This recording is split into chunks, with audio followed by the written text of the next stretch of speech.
you are warping your loom, you are going to, when you're going to cut your strips to set your warp, if you're using a thinner yarn, you're going to want to put your strips closer together. I kind of have a fat yarn, it's cotton yarn, and a 1/4 inch would probably be good. So we're going to make marks a 1/4 inch across our board. So the way you're going to do that, and I'm just going to use a marker so you can see it, is on my ruler I have 1/4 inch marks. I'm actually going to mark down first. Hold on. I'm going to mark down about a 1/2 inch on both sides.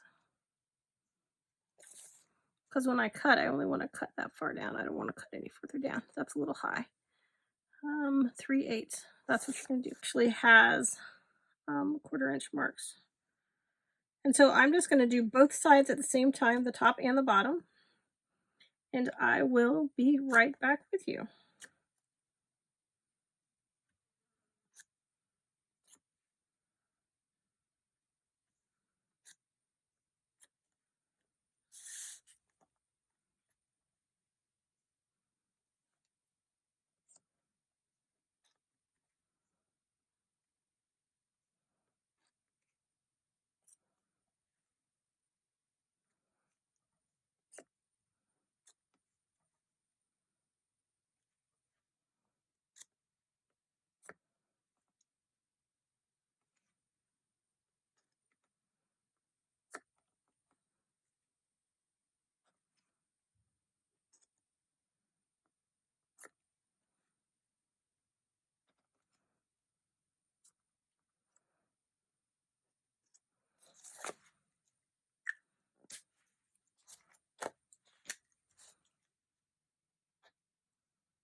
In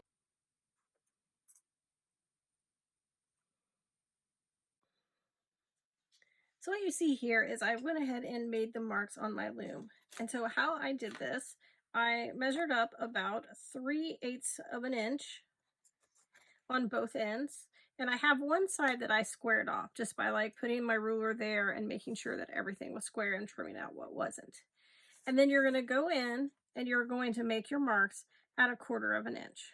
And you're just going to go all the way across, making sure that you're lined up top to bottom. And once you get that done, you're going to take your scissors and you're going to skip the first one on each one. So just so you don't forget, because I would, go ahead and scribble that one out on both of them so you don't cut that one. That gives your loom a little bit of stability. Okay, so sharp pair of scissors, cut just to that line. That's why I drew it there. If you had an X-Acto knife, you could use an X-Acto knife. This would make a great little coaster. That's what I'm going to use mine for. I'm going to make a coaster out of it.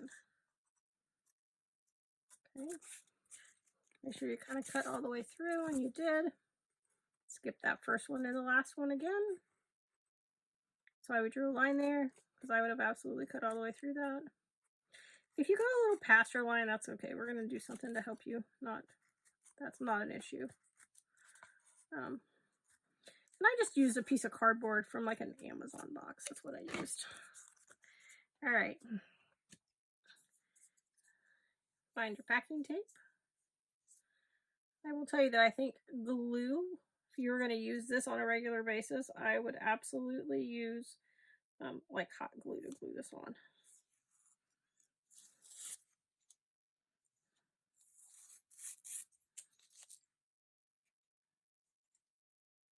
My dog ate my packing tape. So I'm trying to get to the top of it.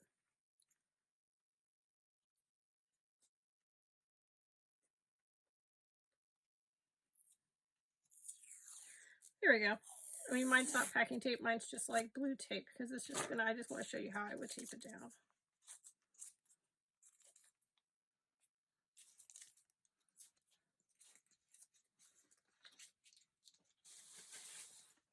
And I absolutely would use hot glue. It would stay. Just going to make a little ball. We're going to stick them to the bottom. Your ball doesn't need to be as big as that one was. Just like a little one like that.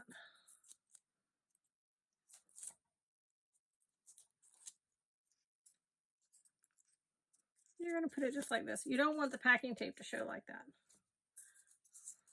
You want it to be all the way enclosed in what you're doing.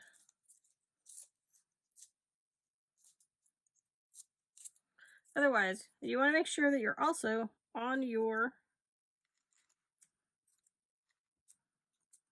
all the way on top of your loom. Like there's no blue sticking out like that one is. It's not a big deal, but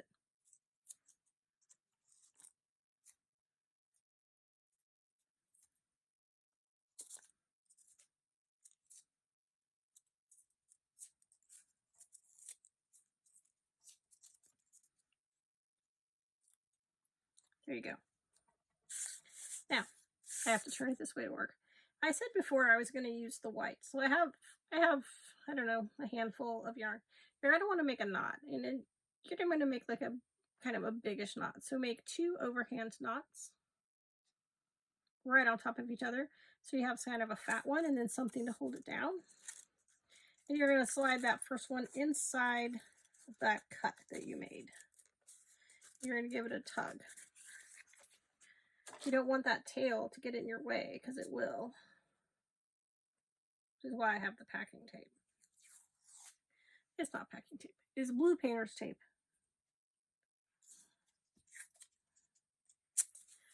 You're just going to want to tape that tail down so it doesn't get in your way.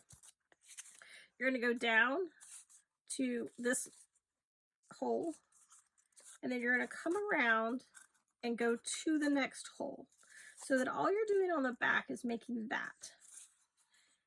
You're going to go down again, making sure that those are all the way down in there. You're going to do the next hole. See it? So it's like that. So that the yarn only comes across on the front of your loom. I will tell you, this is way easier than warping, say, a rigid head of loom.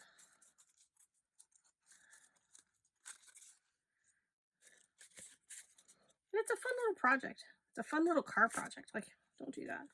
It's a fun little car project. If you have small kids, you can warp the loom and just let them make stuff just sit there. You could use recycled goods, like you can use t-shirt material, t-shirt knit.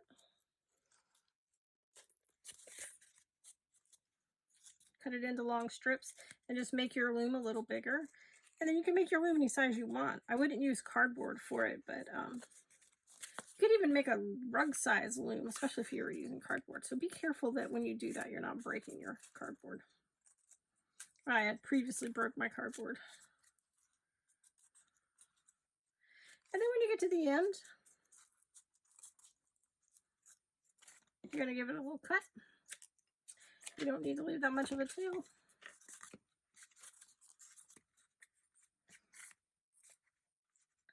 And I'm just going to try to make my knot as close as possible. You could also tie it to the other piece. That's also an option. So the way I do it is I sort of like force it to go right where I want it to go. So I just hold my finger on it and then just keep forcing it, and it'll tie right there. You just don't want it to come out. That's what you don't want. I'm going to peel my little piece of tape up.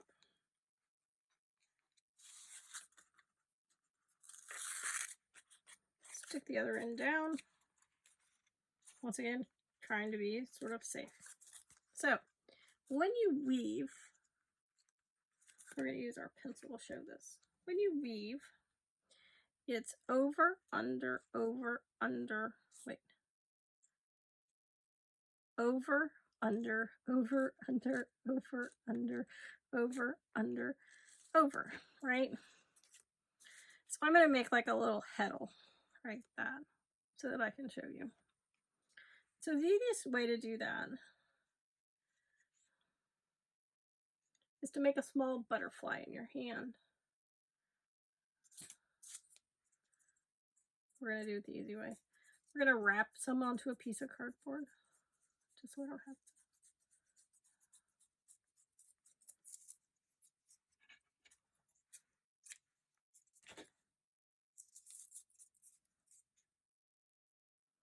And so if you've done this and you've made like a little huddle, all you have to do is stick the first one through. And you want to leave this one kind of long because you're going to tie it on. Just tuck it to the back and stick it under your piece of tape if you wanted. I'm just going to stick it like that. Right? So over, under, over, under.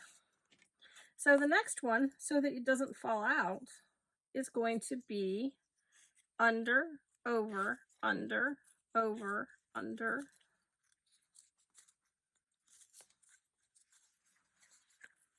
over, under, over. And then you're just going to pop it through. Right? Your instinct is going to be to pull it like this, but that's not what we want. What we want, see, then I have to do it back, is you want to leave it like this. And then if you had a comb, you would just kind of brush it down and kind of beat it into place like this. And you don't want this yarn, I pulled it too tight a while ago, you don't want that yarn to go anywhere. You just want to be able to, you know, hold it there. You don't want that yarn to go anywhere. You don't want to pull your sides in. And so the way you would do it if you didn't have it on like a little shuttle like I made would be, if so this last one was under, this one's going to go over. So over, you would pick them up and tuck them in. You also could use a sewing needle to do this, but it's always over, under, over, under. And then you're going to pull through.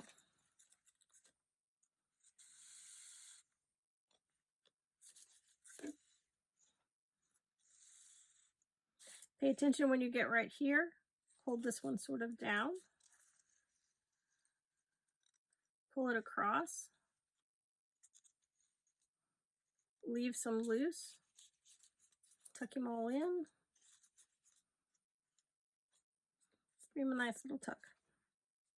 And then you're going to go back the other way. So I'm just going to speed this version up for you, and I will be, and so you can see, get to the finished project.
Okay, so I kind of came to the end of my yarn, so I decided I was just going to make a small practice piece so you could see.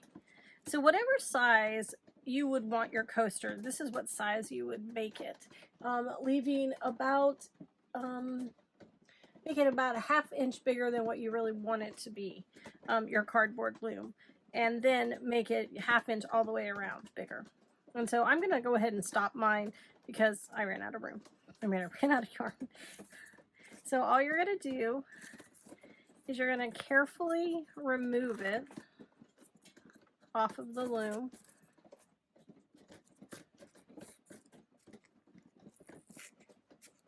And you're going to try not to disturb it very much. So when I say carefully, I mean really, really carefully. You're going to remove this off the loom. And you're going to kind of try to keep it kind of flat like this. You're going to untuck that end.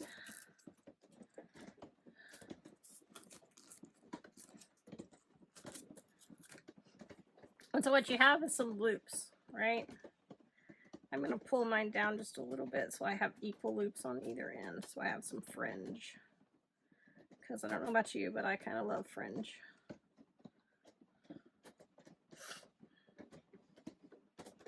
And I'm kind of just trying to hold them both together. I have ink all over my hands. Sorry.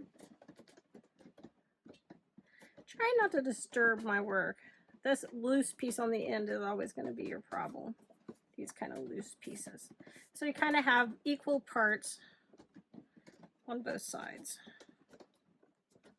Now, if you're working on a bigger piece, that's not going to be the case. You will not be able to like scoot it as easily as I scooted these. You're going to cut them in half. You're going to cut the ends, the loops, like this, off. Cut the other one off. Just so you don't have any loops. And then you're just going to tie them together. I always tie this one with this one, right? I always tie my end piece. So end to end, kind of leave it laying where it's at.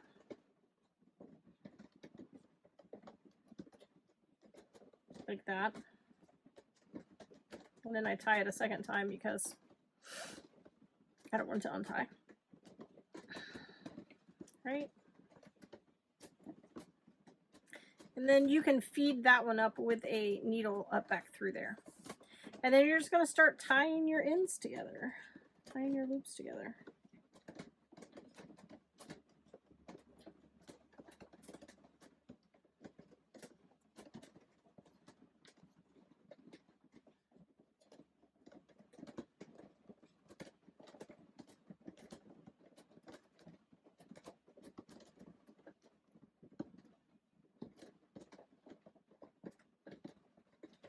Tie them in little square knots. That's just how I was taught. So if you don't want these little ends to stick out, you can make sure you leave them long enough that you can put them on a sewing needle and tuck them back in. I definitely wouldn't cut them off really short because then they could have undone on you and all your work would be gone. So you see down here, we're going to have an issue. We're going to have one extra. That's just the way that it is. What I do in that case is I just tie it to this one. I sort of will tie them together.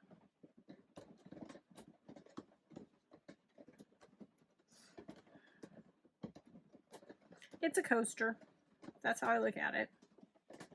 It gets you interested in knitting. Lets you use your gorgeous little yarn that you've done already. Knitting.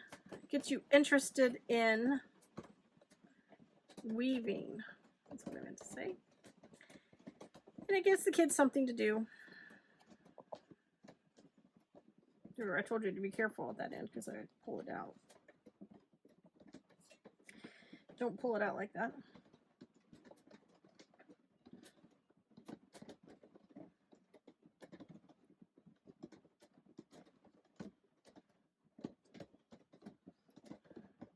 Just want to make sure that you're capturing that last yarn, that you're not like pulling two top ones. You're pulling a top one and a bottom one. That would be my hint of the day. Make sure you're pulling the top one and the bottom one.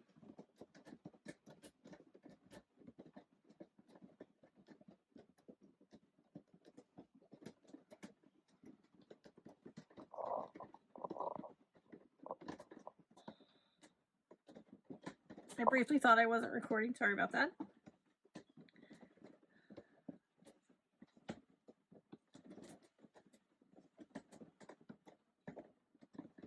You hear it raining.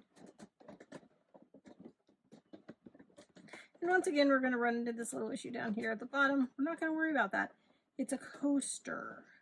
And it's one that you've dyed the yarn for. And we're just going to tie it to the other piece. That's all we're going to do. A lot of weavers weave these ends back in. They would be on a different kind of loom, like a rigid heddle, and you would have, or a floral loom, and you would have much longer little pieces to work with, so you could do that. And there is your woven one. I got a little crazy on that end. Sorry about that. And I did tell you that's my struggle, is keeping the ends sort of straight, and so you'd have a little coaster. So you could kind of give it a little trim just so they're kind of all the same length. It's cotton yarn, so it's going to absorb the water pretty well. I have a little midget coaster or a rug for a dollhouse. That'd be really cute to make a little rug for their dollhouse. They have little girls. And there you are. Hope you enjoyed it.